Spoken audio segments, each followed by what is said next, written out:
Zara, you're getting wet again. I'm sorry, Emma was thinking of something. Emma, a tall, overweight woman, looking more like a general than a head nurse, sat down next to Zara, but came up with nothing.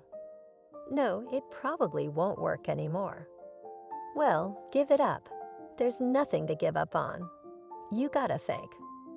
What does Douglas say? He says he'll get fired, but if I find a volunteer donor, he'll give it a try. Oh, Zara, you're setting our doctor up. And maybe it's like this. Try it the natural way.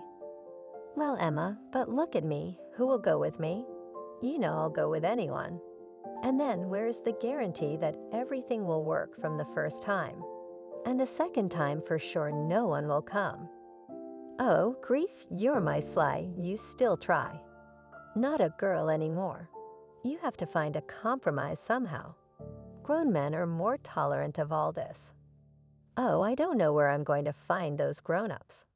Okay, Emma, thanks, I'll go. She slipped out of the back room, and Emma wondered. Zara came to them to work as a nurse 3 years ago. A good woman, intelligent, well-read, hardworking, with a college degree, but in Zara's life, something happened that divided her life into two halves. The girl was returning from the institute where she was in her final year, and almost in front of her 2 cars were involved in an accident. One of them burst into flames, and Zara immediately recognized her parents' car. She rushed into the flames, tried to open the door, screaming and burning. Her face and hands hurt the most, but if her hands were almost always hidden in a glove with her face, it didn't go away. No normal work was out of the question. No one really did not need a diploma as it turned out. All very smoothly breathed on her A's. When they saw her face, some said bluntly, "But how do you yourself imagine working with people? You're scaring us all." Many years have passed since then. Zara has learned to live with it. She learned to comb her hair so that it was as little visible as possible. All of her clothes had big hoods, except she was 37. She was well aware that she would never get married, and the thought of having a child was firmly in her mind. She had been collecting money. From the first day, she got out of the hospital and paid her debts for her parents' funeral. Her salaries were always paltry, but she saved. Zara wanted to have plastic surgery that would make her a regular person. Zara was sure that once she became prettier, she would be able to find someone to have a baby with. But now she realized that she probably wouldn't make it in time. And that meant making a choice. The choice was not an easy one, to have a baby or to remove the ugliness. It was up to her to live. Zara tried to reason soberly. 1, if she had the surgery, she would be a normal person. She would finally be able to get a normal job. Maybe she would even meet her man. And if she doesn't, if it's too late, she won't have time to give birth. The clock is ticking. The second she will spend all the money, the good doctor will help her. But is there any guarantee that the baby won't be embarrassed by her? Zara wasn't sure of anything. Zara. Emma looked at her reproachfully. Emma, I'm sorry, I didn't hear that. And you're always flying in the clouds, Zara. You're not a girl anymore. You need to be more serious. Yeah, I'm sorry. You know, they put a homeless guy in room 6. Oh, why are we being punished like this? They're bringing everyone they can to us. We should change his clothes and take a look at him. What's wrong with him? He's had his head bashed in, not that at all. The doctor has already looked at him and treated the wound. But he's sitting up, not lying down, afraid to make the bed dirty. He's a very decent bum. You take someone to help him. He's a big one. Okay, Emma. Zara rushed down the corridor, almost running. The man's in a bad place, and she's sitting here dreaming. On the way, she ran into the laundry room, got clean hospital pajamas, a towel. The man was really quite imposing. Zara looked at him warily. Who knows what he has with his pierced head? But he suddenly smiled weakly. "You don't have to be afraid of me. I feel like I could be killed by a fly right now." Zara resolutely took hold of his sweater. "Let's change into clean clothes." He tried to help her, though it was hard. But this wasn't the first time Zara had changed such patience. So in 5 minutes, she was helping him down onto a pillow. "Relax," he grabbed her hand. "Are you coming again?" "I feel a little uncomfortable." "I will, of course. Maybe I should let someone know you're here." "I guess, but I don't know who." She gave him a surprised look. "How so?" "I don't remember anything. 2 months ago, I woke up on the street and realized I don't remember anything." "Oh, so you need to see a doctor." Said that and realized what a stupid thing to say. The man was in the hospital anyway. He smiled. "Well, see, that's how the occasion helped. Maybe they'll help me too." "Ho put you up to this?" "You won't believe this. I did it myself. I knew the ladder was flimsy, but I let it fall anyway." Zara smiled. "Relax, I'll come back later." The woman closed the door and pressed against it, her heart pounding loudly. He looked at her without disgust. All strangers who see her for the first time either avert their eyes or look as if she were a monster. This bum, no. He just looked at her with his blue eyes, just looked and talked. After a week, the hospital was already laughing at her. Even Emma couldn't stand it and came up one day. "Zara, I hear you're having an affair with that tramp." Zara was getting angry with paint. "What are you saying, Emma?" "Well, it's ridiculous, for God's sake." "All right, girls, young gossip collecting." "Okay, don't get too excited. But you do spend a lot of time in that room." Zara sighed. "It's a shame about him. Can you imagine? The man remembers nothing, nothing at all. Nobody his parents, nobody himself." "Well, yes, they're discharging him tomorrow." Zara is awakened. "How are they discharging him? Where will he go?" "What do you mean where?" "To the street where he was." She stayed up all night, and in the morning she was back in the hospital. The nurse on duty looked at her suspiciously. "Zara, you're off today and tomorrow." "That's right. I'm here on another case." She shrugged and went about her business.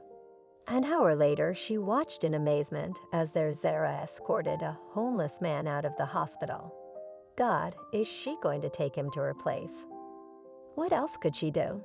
She's a woman too, even if she is. Emma was standing right next to her. "Zara, I'm so embarrassed, honestly. I could go back to the street. I'm used to it, really." "Louis, what street?" "You should try to remember. You won't remember anything on the street." "I so want to do something for you. I just don't know what." He smiled, and Zara froze. If her child had a smile like that. "You can help me." He raised his eyebrows. "I'm willing to do anything I can, and even a little more." Zara sighed and spoke. She spoke, and Louis, as he was called on the street, grew darker and darker. When Zara finished, he jumped up. "This is unheard of. I don't even know what to call it all." Zara looked at him frightened. "You mean you want to buy?" "I don't even know how to say it all." "I'm sorry, you don't seem to have any problems, health-wise, I mean." "If you're talking about being able to carry and give birth, then yes, no problem at all." Zara suddenly felt so sorry for herself that she wanted to cry. She stood up. "The problem with me is one thing. No one even wants to snuggle up to me. Maybe you haven't noticed, but I'm ugly and I don't care anymore. I'm sorry I even brought this up." She was about to leave the room, but Louis caught her by the arm. "Who told you you were ugly?" She grinned. "Everybody." "No, that's not right. You know what we can try just, I don't know. What do you think of my option?" She looked hopefully at the man who had just yelled at her. "What option?" "Well, since we're still living together anyway, we can try the natural way." Zara, just as she stood, she sat down. How? Louis smiled. Well, maybe more details later. The young woman was embarrassed. Her heart was pounding, and she was going through hell in her head. And you won't be disgusted. God, if I was disgusted, I wouldn't suggest it. Zara walked up to him, looked him in the eye for a long time, then stepped back. I agree. 2 months passed. Now Zara couldn't say that she couldn't be happy without a child. No, she still wanted a child, but what was happening in her life was like a fairy tale. Louis seemed completely oblivious to the look on her face. He brought her coffee in bed, carried her in his arms, literally. Zara realized that this must be how happy families lived. Somehow she caught herself that she didn't want to get pregnant too soon, because then Louis would have no reason to stay with her. Zara flinched and looked guiltily at Emma. She stood with her arms at her sides as usual. Tell me, Zara, when will your broadcasting in the clouds end? Emma, what have the clouds got to do with it? Just wondering. And about what? The woman looked at her carefully. Zara blushed, shrugged her shoulders. Say, Zara, is that cute bum still living with you? His name is Louis. Yes, I remember his name. But don't you realize he's taking advantage of you? He's got a place to live and a bed to sleep with. Zara looked into Emma's eyes. And even if he did, the woman sighed. All right, that's up to you. What I wanted to say is this. There's a new clinic. It's a brain clinic. You should take yours. See if he remembers. Thank you very much, Emma. Louis was a long time in denial. What if I'm some kind of murderer in a past life, and I have to go and turn myself in? Zara laughed. What nonsense are you talking? What kind of a murderer are you? You and I are going there on Wednesday, and no talking. Louis sighed so picturesquely that Zara laughed. Generally, she had been laughing and cheering a lot lately. Oh, it's no good. We took pictures. You see, in this place, apparently, after some kind of trauma, there's a mass that needs to be removed because it's creating pressure. When the doctor announced the amount of money the treatment would cost, Louis immediately stood up. Zara, let's go. We don't have that kind of money. But she didn't get up. Then she looked up at the doctor. Are you sure the memory will come back? Well, 95%, I'm sure. We agree. Zara ran into the store. Very good. They gave her an advance today. She can buy Louis fruit. The operation was 4 days ago. Yesterday, she was allowed to see Louis for the first time. He told her excitedly that he already remembered riding his bicycle as a child, how his father held him by the hood. Zara was well aware that soon the memory would return permanently, and quite possibly, it would turn out that Louis has a family. Then he would just leave her. It would hurt, but she was ready. All the money Zara had raised gave for Louis' treatment, but she didn't regret it one bit. Today she found out that there was new life growing inside her. And he wasn't. The nurse looked at her with a sneer. How is he gone? Well, he must have remembered everything. He made a phone call, and they came for him right away. Zara sank quietly back in her chair. Are you all right? Here's some water. What did you expect? That he'd come running back to you? You know how it is. Zara didn't listen to the nurse, got up and left the hospital. My baby, my happiness. You and I are going to be the happiest of all. Zara looked fondly at her daughter. Mommy, someone is here for you. Are you ready? Yes, of course. Zara smiled. Emma said yesterday that she and the girls would meet her. That's our daughter too. So don't worry, we won't abandon her. How Zara loved this woman who always tried to sound menacing, but who was actually the kindest person in the world. The doors opened, and Zara stepped back frightened.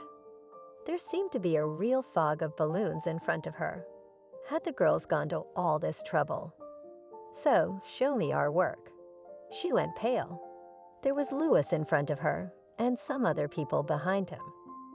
The cars are beautiful a lot, and Louis himself didn't look much like himself.